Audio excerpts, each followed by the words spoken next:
Hey everyone it's me Hamzain you are watching H T reacts. Welcome back to the channel. कैसे हैं आप? सब ठीक ठाक हैं? तो साल बदल गया लेकिन पाकिस्तानी कौम के हालात नहीं बदले।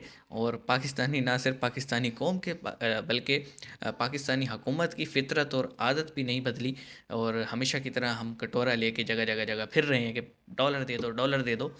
और जब वो सीन नहीं हो पा रहा तो पाकिस्तान ने अब अपनी जो इंटरनेशनल एसेट्स हैं, ज़मीनें हैं, इमारतें हैं, वो बेचना शुरू कर दी हैं। उसमें से एक एग्जांपल है जी, यूनाइटेड स्टेट में पाकिस्तानी एम्बेसी की नीलामी।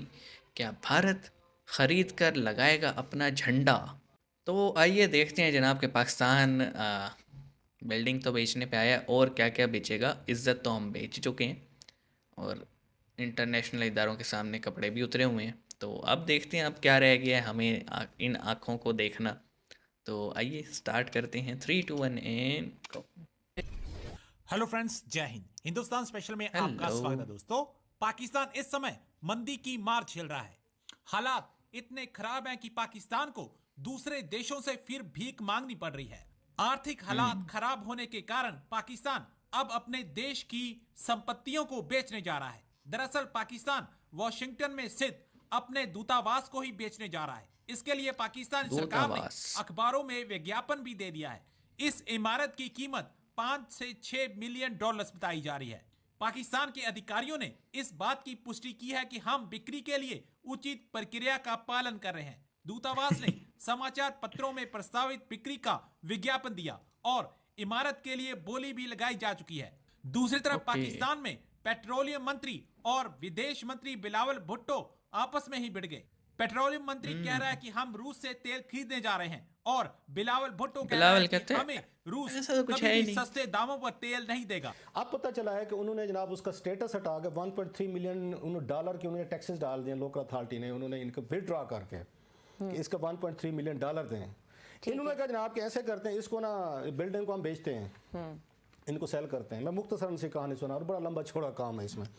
अब पता ये चला है कि जिन बिल्डिंग्स पे 70 लाख डॉलर का कर्जा लिया था इन्होंने, और अभी 1.4 मिलियन डॉलर इन्होंने बैंक के अभी वापस भी करने हैं, नेशनल बैंक के, उसको अब ये बेच रहे हैं। उस पे ये उसकी जो प्राइस लगी है 4.6 या 4.5 मिलियन डॉलर पे बेचे इन्होंने कहा कि हम बेचना चाहते हैं। बोली जो लगी है ना इनकी, वो लगे 6.8 मिलियन डॉलर की। मतलब ये है कि आपने जो वो करना था इसको, जो आपने 70 लाख डॉलर का कर्जा लिया था, वो लेने के बाद जो बिल्डिंग बेची जा रही है वो 68 लाख डॉलर की बेची जा रही है।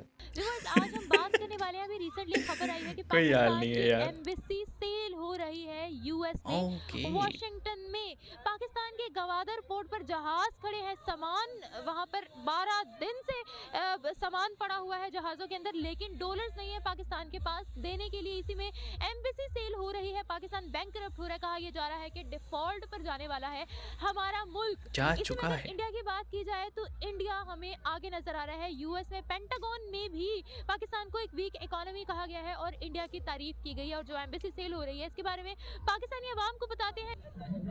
अच्छा, अच्छा, तो जो एम्बेसी बिक रही है उसके बारे में आप क्या कहना चाहेंगे? बेसिकली हम कंपैरिजन कर रहे हैं इंडिया के साथ, तो क्या कहेंगे? देखें, जो ये कोई पॉलिसी होगी इनकी, अगर जब हम उनको खोजेंगे तो हमें पता चल जाएगा। क्या खोजेंगे? पाकिस्तान की पॉलिसी। जी, ये पॉलिसियों को खोजेंगे तो हमें पता चलेगा। कोई ना कोई खोजेंगे क्या? इंटरनल मामला हो। पाकिस्तान आज़ाद हुए 75 साल हो गए हैं और 1970s में हमारी इकोनॉमी बेटर थी। उसके बाद हमने आईएमएफ से लोन लेने शुरू कर दिया, हमारी करेंसी डी वैल्यू होना शुरू हो गया, आपको भी पता है, ठीक है? और अभी तक स्टेबल नहीं हो रही है। किसका कसूर है बताएं? इकोनॉमी के रैंक पे कहीं पाकिस्तान का नाम ही नहीं है। हमारे जितने भी हुक्मरान हैं ये सुन लें कि वो क्या नाम है, कर्जा लेना छोड़ दें, बस वाहिद हल। अच्छा, इंडिया के बारे में आप लोग क्या बोलना चाहोगे? इंडिया हमारे से बहुत आगे है। आईटी की टेक्नोलॉजी में इस टाइम दुनिया में नंबर 1 2 पे जा रहा है इंडिया। आपको शायद पता है या नहीं? ठीक है, गुर्बत है, जहालत है, सारा कुछ साथ साथ ही होता है, लेकिन इंडिया जो है ना आईटी में सबसे आगे है। आपके मुल्क में वो फैसिलिटेशन नहीं है भाई जो वो इनके हर पास काम है। में सबसे आगे है। क्या है? एहसास बहुत है हमें। एहसास बहुत बड़ा वर्ड है। अगर आप अच्छा। देखा जाए ना अच्छा, तो ये लोग इस बात को फॉलो नहीं करते। इंसानियत नहीं रह चुकी है इस दुनिया में। देखे ना, हमारे मुल्क में अल्लाह का दिया सब कुछ है। अगर हमारे हुक्मरान क्या थोड़े है? से होश के नाखुन लें, कर्जा लेना छोड़ दें, डिपेंड ना हो, अपने पाँव पर खड़े जैसे कर देते ना, हम तो हैं ही बेकारी पैदाशी सारे। क्या वो पूछ रहे हैं जो कर्जा लिया वो वापस कैसे करेंगे? तो पॉलिसी बनानी आ पड़ती जाएं है। आप भी। आ जाए आप बता मजीद दें। भीख आप मांग के। मैं बता देता हूँ, इसका जवाब ये है कि पॉलिसी बनानी पड़ती है। नेक्स्ट अपने ऊपर अपने जितने भी तमाम अखराजात हैं उनको कंट्रोल करना पड़ता है। आमदन जो है उनसे उससे ज़्यादा अखराजात नहीं होने चाहिए, आपकी इकोनॉमिक स्टेबल हो जाएगी। हम पढ़ाते ही ये स्टूडेंट्स, बिल्कुल उन्होंने ये बात 100% ठीक की है पेंटागन ने। और ये किसी बंदे को एहसास से शर्मिंदगी दिलाना है कि भाई एहसास करो, खुदा दा वास्ता अपने पैरों पे खड़े हो। अकल नु हाथ मारो लेकिन अकल हो तो हाथ मारे ना। देखें वर्ल्ड वाइड अगर किसी स्ट्रेंजर से पूछा जाए ना पाकिस्तान को जानते हैं, तो मेरा ख्याल है जो आज तक हमने कुछ ऑनलाइन कंटेंट देखा है, तो पहली बात तो वो कहेगा मुझे नहीं पता पाकिस्तान कहाँ पे है। लेकिन अगर जानता भी हुआ तो दो नामों से ही जानेगा, एक टेररिज्म और दूसरा जो हम पैसे मांगते हैं सबसे, शायद उनके भी देने हो।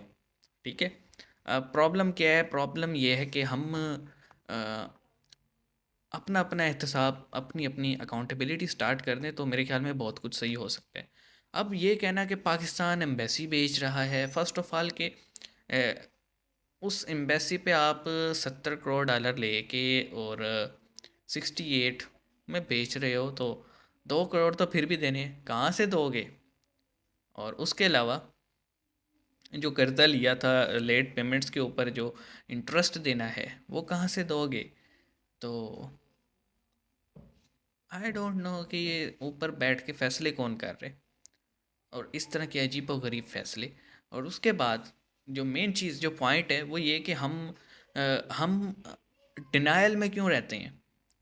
मतलब उन्होंने, आई डोंट नो प्रोफेसर थे क्या थे, उन्होंने कहा जी इंडिया बहुत आगे है, आईटी में नंबर 1 और 2 है, चेक कर लीजिएगा। गुर्बत, जहालत, गरीबी, ये साथ साथ, अरे सर वहाँ कहाँ है? लिटरेसी रेट इंडिया में सबसे हाई है, तो जहालत का लफ्ज़ आप कैसे ले आए?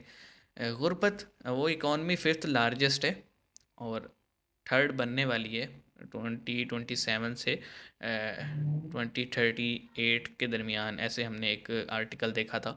तो गुर्बत कहाँ है, जहालत कहाँ है? और पर उन्होंने कहा जी हम में जो है ना इंसानियत, अरे सर आप में इंसानियत भी कहाँ है? इंसानियत तो आप में ये है कि महंगाई कर देते हैं। जब कभी पेट्रोल महंगा होता है तो महंगाई हो जाती है, और सस्ता होता है तो महंगाई कम नहीं होती। तो ये तो पाकिस्तानियों के हालात हैं। और उसके अलावा सड़क पे आप जाके देख लें कितने लोग सो रहे हैं, या फिर जो आपको पता है डार्क एलीज होती हैं वहाँ पे कितनी जो है ना औरतें मजबूरी की वजह से खड़ी होती हैं। तो अगर आप में इंसानियत नाम की चीज़ होती तो कोई ना कोई जो है ना उनका सहारा बन जाता। इस वक्त तो आपको अपने सहारे के पड़े लाले पड़े हुए हैं, दूसरों को क्या सहारा देंगे हम? और मतलब अजीब ही है मुल्क, अजीब ही डायरेक्शन में जा रहा है। बस वो कहते हैं ना पानी वाला हिसाब हुआ है, पानी को जिधर से रास्ता मिलता है पानी मुड़ता जाता है। तो हमें भी जिधर से दरवाज़ा खुला दिखता है कि अच्छा यहाँ से कर्जदार कर्जा नहीं मांगेंगे, जो है ना लेनदार होते हैं वो कर्जा नहीं मांगेंगे, तो हम उस साइड पे निकल जाते हैं। अय्याशियाँ हमारे पॉलिटिशियंस करते हैं। आप देखें ना एक ऐसा मुल्क जो कर्ज़े में डूबा हुआ है, उसके MNA MPs की मंथली सैलरी 15 से 20 लाख ऑन एवरेज। और इसके अलावा medical allowances, travel allowances, air tickets और पता नहीं क्या क्या उनको मिल रहे हैं। और हाउस आलीशान बना बना के बंगलोज दिए हुए हैं, खाने पीने का खर्चा उनका हुकूमत उठा रही है। और इतने सारे MNA MPs हैं, मतलब आप ये देख लें कि कौमी असम्बली के इतने, सूबाई असम्बलीज़ के कितने हज़ार, ये कोई 2-3 हज़ार तो बंदा बनता है जिनको हम पाल रहे हैं मुफ्त का। और उसके अलावा इनके शाहाना प्रोटोकॉल्स, और हर दफ्तर में जब मीटिंग होगी तो चाय पानी, तो इतनी शाहाना खर्चे हैं इनके। आप देखें ना कभी ब्रिटिश की आप पार्लियामेंट देख लें कैसे बैठे होते हैं, या फिर US की पार्लियामेंट जो उनका हाउस है वो देख लें कैसे बैठे होते हैं। और एक हम में ये अच्छे अच्छे सोफ़े रखे हुए हैं, अलग हर बंदे का अलग डाइस है, हर बंदे का डेस्क अलग है, हर बंदे का जो है ना वो माइक अलग दिया हुआ है उसको, और एसीज चल रहे हैं, आलीशान बिल्डिंग्स। कर्जा लेने वाले मुल्क का ये हाल होता है। बहरहाल हम आईना ही दिखा सकते हैं, अब आईना देख के किसी को बुरा लग जाए तो वो और बात है। मिलते हैं नेक्स्ट वीडियो में, अपना ख्याल रखिएगा। सी यू गाइस।